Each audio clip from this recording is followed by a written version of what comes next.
본질 시리즈의 핵심은 우리가 주님의 말씀의 기초 위에 다시 서서 앞으로 정말 이 변화의 시대에 흔들리지 않는 축복의 플랫폼을 만드는 것입니다. 건물을 세우는 것이 중요한 것이 아니라 어떤 땅 위에 세우느냐가 중요한 것이에요. 아무리 좋은 건물을 여러분 삐까번쩍하게 세워도 그 땅의 기반 자체가 흔들려 있으면 여러분 그 위에 세운 것들이 허사인 것이죠. 모래 위에 지은 집인 것 똑같은 거죠. 그래서 성경에도 반석 위에 집을 지으라. 풍랑이 와도 견딜 수 있는 반석 위에다 집을 지어라. 할렐루야. 그러니까 우리의 신앙을 이 반석 위에 다시 한번 집을 지을 수 있도록 여러분 이렇게 보는 것입니다. 그래서 여러분 제가 이렇게 보니까요, 사탄이요 한 명의 제대로 된 그리스도인들이 깨어나는 것을 제일 싫어해요. 제일 두려워합니다. 왜냐하면 그 한 명의 제대로 된 그리스도인들은 그냥 그리스도인들이 아니에요. 하늘의 능력을 이 땅에 풀어내는 존재들이기 때문에. 할렐루야. 그 한 사람을 통하여 견고한 진들이 무너지기 때문에 사탄이 이 일들을 진짜 싫어합니다. 그래서 여러분 주님 앞에 합당한 그 12 제자와 같은 그런 제자된 여러분들이 되시길 바랍니다.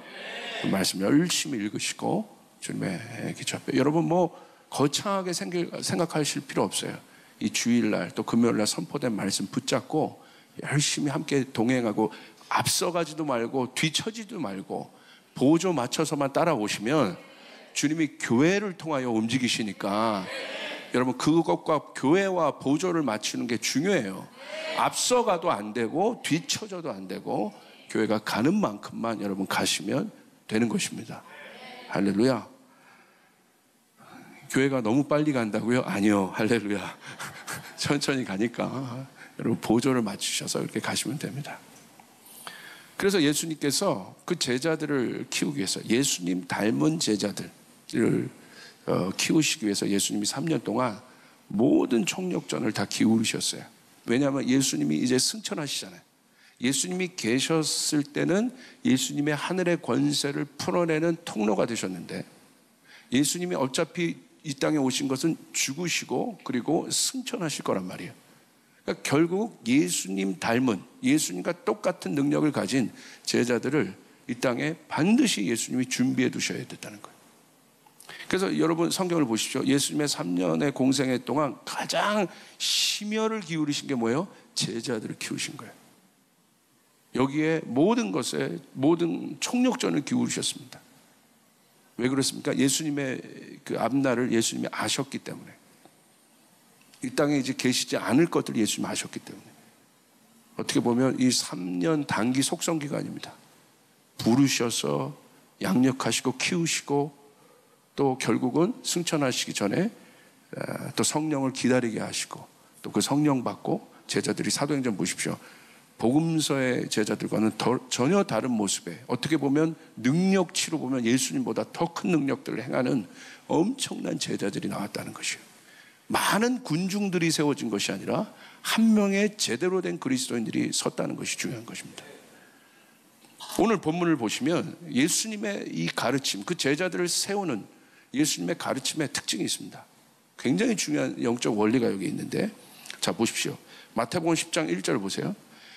자, 이런 말씀이 기록되어 있습니다. 예수께서 12 제자를 부르셔서 더러운 귀신을 제어하는 권능을 주시고 그들이 더러운 귀신을 쫓아내고 온갖 질병과 온갖 허약함을 고치게 하셨다.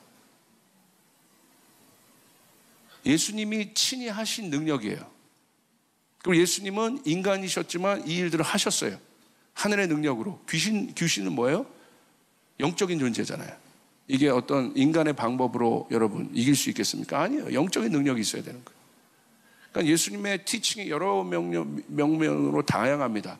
내면의 팔복 같은 경우는 우리의 내면의 성품에 대한 또 예수님의 태도, 뭐 온유하고 겸손하신 예수님의 태도, 여러 가지 많은 티칭들이 있으셨어요. 또 그 중에 하나가 또 하늘의 능력이 임하는 존재에 대한 티칭들을 하셨어요. 그 원리들을 티칭하셨어요.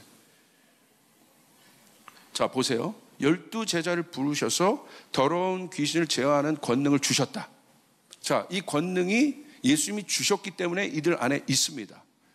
여러분, 예수님으로 말미암아 여러분 안에 하늘의 능력이 있다는 걸 믿으시길 바랍니다. 예, 믿습니까? 네. 그러면서 이 제자들을 어디로 보내시냐면 그렇게 가르치시고 능력을 부여하시고 어디로 보내십니까? 현장으로 보내세요. 현장으로 보내실 때요, 여러분, 예수님이요, 아주 무슨 엄마가 그 처음 집 나가는 아들에게 막 잔소리 하듯이. 그러니까 예수님 보면 뭘 얘기하세요? 예수님이 이미 현장에서 예수님 복음을 전하셨어요. 다니시면서. 성전 안에만 예수님 갇혀 계신 것이 아니에요. 예수님 성전 안에 거의 안 계셨어요. 어렸을 때는 예수님이 성전 안에 계셨겠지만 예수님의 여러분 능력이 나타난 현장은 어디입니까? 그래서 여러분 예수님이 능력이 나타난 장소는 어디입니까? 교회 아닙니다. 예수님의 능력이 나타난 장소는 여러분 현장이었다는 것이에요. 바깥이었다는 것이에요. 거리였다는 것이에요. 저는 여기 큰 여러분 영적 원리가 있다고 봅니다. 여러분 안에 능력이 있어요. 근데 그 능력이 나타나는 곳은 교회가 아니라 여러분 현장이라는 거예요. 바깥이라는 것이에요. 예수님이 그들에게 권능을 부어주시고 어떻게 하셨어요? 보내셨어요. 현장으로 보내셨어요. 더 가르친 것도 아니에요. 세미나 하신 것도 아니에요. 세미나 수료하게 하신 것도 아니에요. 예수님의 티칭을 보십시오. 권능이 너에게 있다. 내가 너에게 권능을 주겠다. 믿어라. 권능이 있다.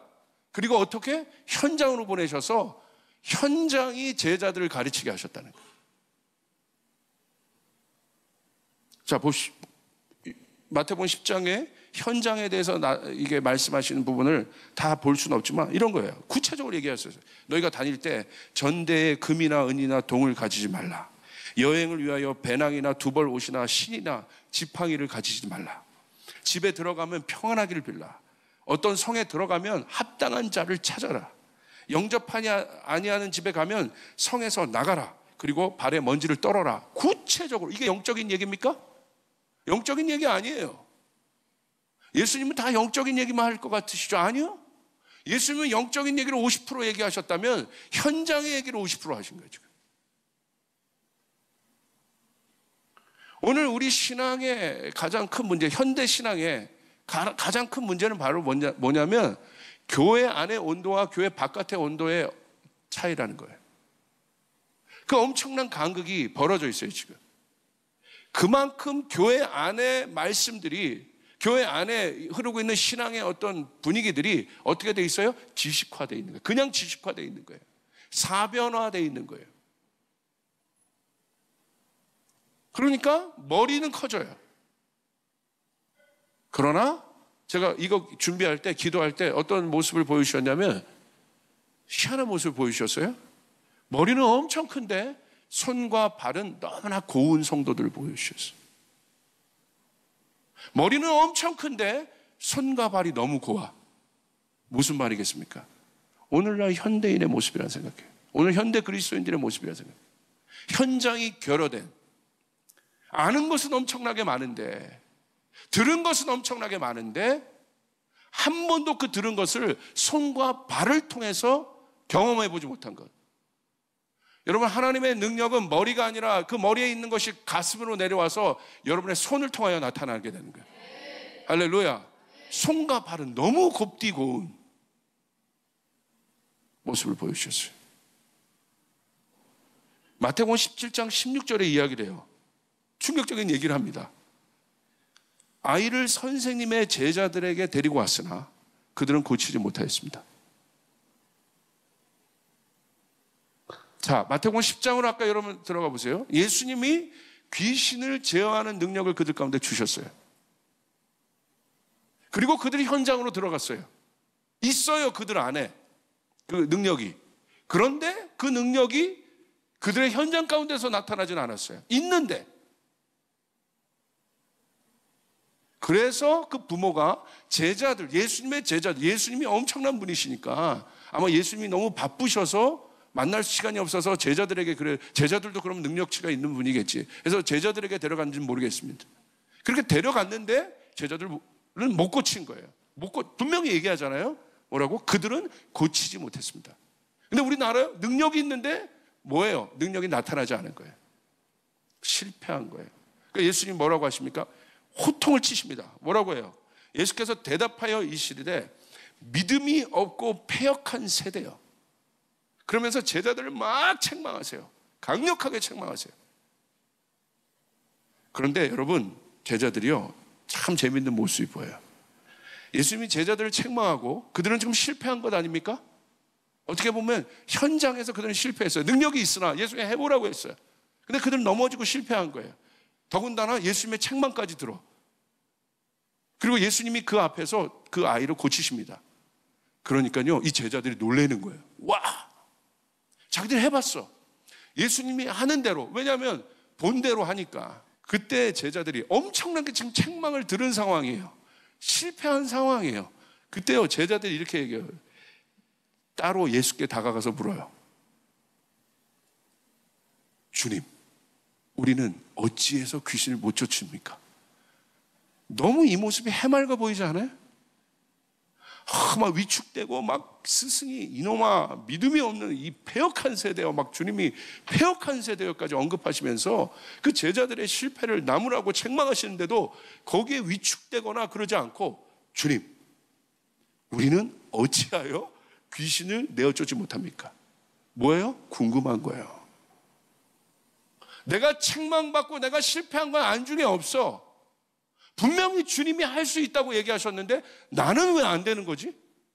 질문하는 거예요. 거기에 함몰되는 것이 아니라, 내가 실패한 어떤 일에 함몰되는 것이 아니라, 내가 책망받고 거기에 위축되는 것이 아니라 어떻게 해요? 왜 나는 못 고쳤을까? 왜 나에게는 능력이 안 나타났을까? 질문합니다. 이 태도가 중요합니다. 여기에 영적인 비밀이 있습니다. 주님이 우리에게 현장은요, 우리에게 뭘 가져다 주냐면, 여러분, 현장이 우리에게 가져다 주는 첫 번째 교육은 실패입니다.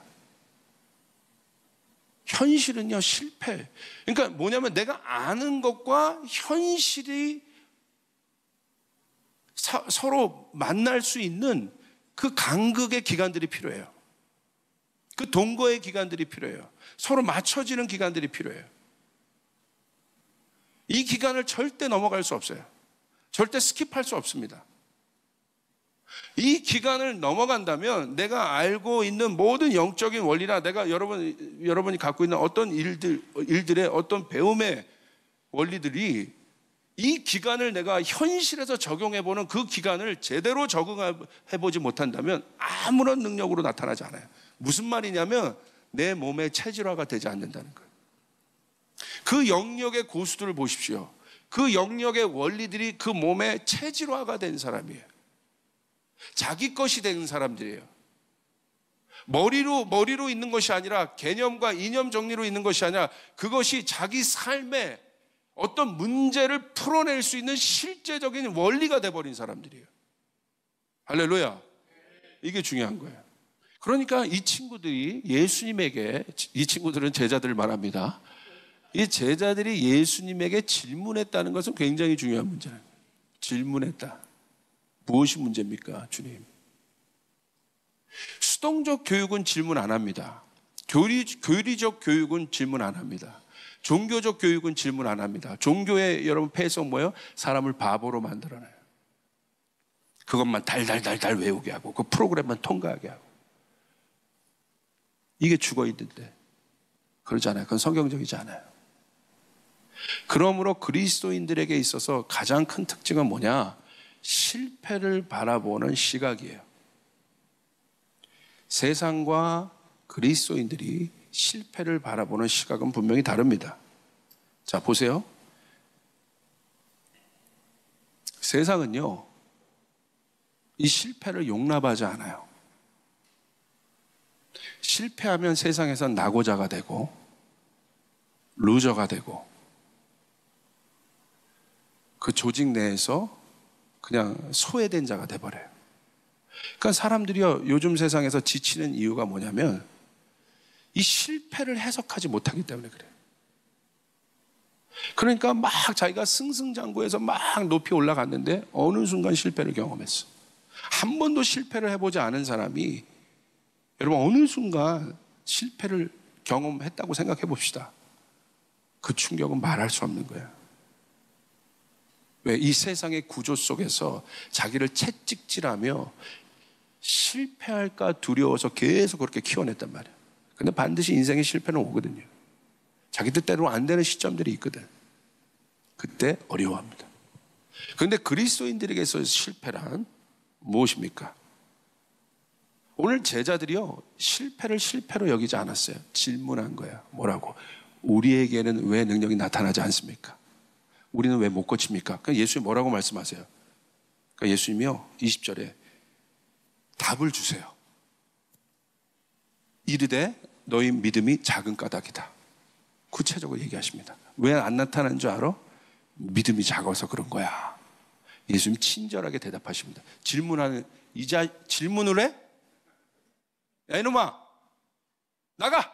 막 그러면서 내 제자가 아니야 그런 거 아니라 질문하는 제자들, 실패 속에서도 책망을 받으면서도 눈을 해맑게, 주님 저에게는 왜 능력이 안 나타나요? 이런 제자들에게 예수님이 답을 주세요. 믿음이 작다. 이들에게 있어서 믿음은, 이 실패를 경험한 이들에게 있어서 믿음은 어떤 체감으로 올까요? 해봤어요? 노력해봤어요? 그런데 안 됐어. 그 다음에 예수님이 답을 줘. 믿음. 그럼 두 번째 스테이지로 가는 거예요. 믿음이 뭐지 그러면? 믿음이 적다는 게 뭐지? 두 번째 스테이지에서 활성화되기 시작하는 거예요. 발전한 거예요. 오늘날 그리스도인들의 현대 교회의 가장 큰 문제점은 질문을 하지 못하게 한다는 것. 여러분 영성은 무엇입니까? 믿음의 본질은 무엇입니까? 체화돼야 되는 것이에요.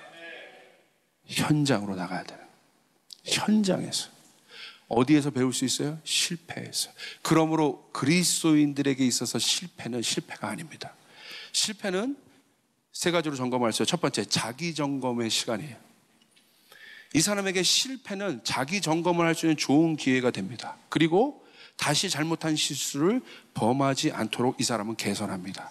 제자들은 고민했을 거예요. 내가 이렇게도 해보고 저렇게도 해보고 이렇게 했는데 안 됐어. 예수님처럼 흉내내는데 안 됐어. 근데 예수님 답을 주시네. 믿음의 문제구나. 두 번째 스테이지로 들어간 거예요. 믿음 때문에 이제 그때는 그들은 고민할 겁니다. 믿음이 하늘의 능력을 활성화하는구나. 내가 이런 모양의 문제가 아니구나. 뭘 통해서 배운 거예요? 실패를 통해서 배운 거예요. 그러므로 사랑하는 여러분, 실패가 있습니까? 좌절하지 마시길 바랍니다. 좌절하지 마시길 바랍니다.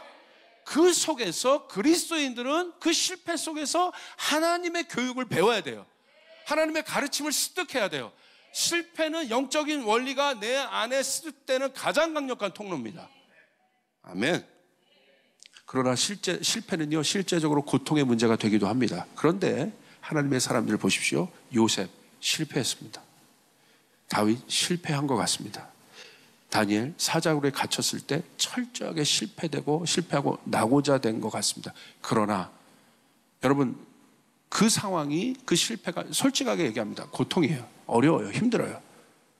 깨어지고 나눠지고 내려가고 여러분 힘든 거예요. 어려워요. 그러나 그리스도인들이 실패 속에서 이겨낼 수 있는 유일한 방법은 뭐냐면, 그 고통을 이길 수 있는 유일한 방법은, 욥도 그랬고요, 하나님의 절대 주권에 대한 신뢰입니다. 할렐루야. 하나님의 절대 주권에 대한 신뢰. 그분이 나와 함께 하신다.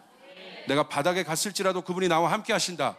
그러므로 하나님의 절대 주권 안에 내 인생을 둬버리면 그 실패는 과정일 뿐이에요.